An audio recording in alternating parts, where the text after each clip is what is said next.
Hello everyone, welcome to my channel Testing Tricks. So today I'm going to discuss about smoke testing and sanity testing. Okay, so let's start with first smoke testing. So in smoke testing, we have to check the critical functionality of the application.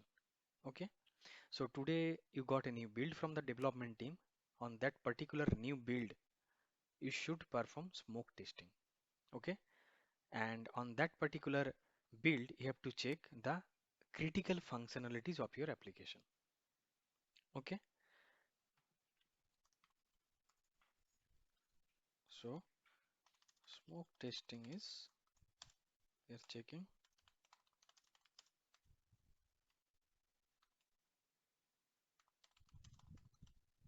critical functionalities. This is the first point. Okay, second point, you can consider that smoke testing is a part of acceptance test also.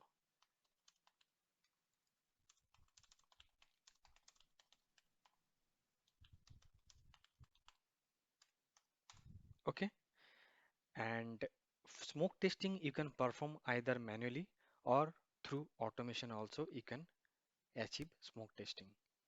Okay, because as it is related to critical functionalities, so you can automate those critical functionalities if you have a automation in your project.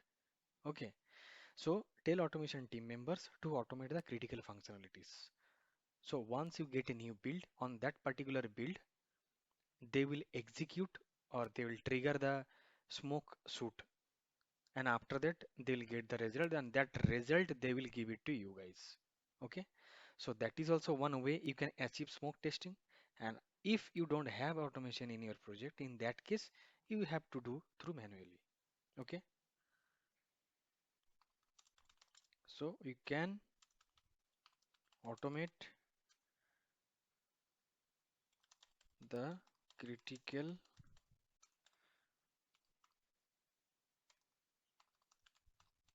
functionality. Okay, so those are the points you have to remember for smoke testing. In smoke testing, you have to check the critical functionalities of your application. Second part is it is a part of acceptance test. Third point is you can automate the critical functionality if you have an automation team.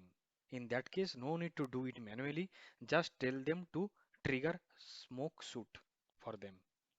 Okay. Now coming to the sanity testing part.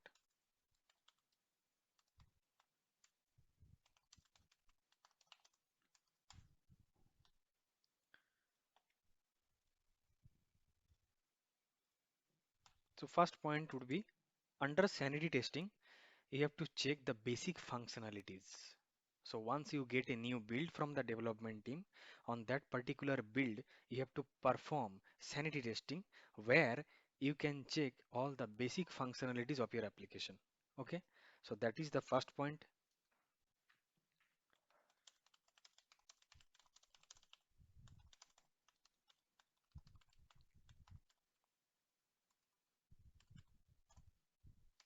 Okay, second is suppose you have raised a new defect in your previous build. Okay, and in this new build, they have already fixed it. So on that particular new build, you have to check whether that particular defect is still working or not. So you have to retest that particular defect.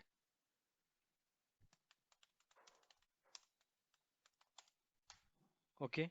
And third point is suppose they have added some additional functionalities and they are merging it into your new build. So on that particular new build, you can check the additional features also, whether it is working fine or not. Okay.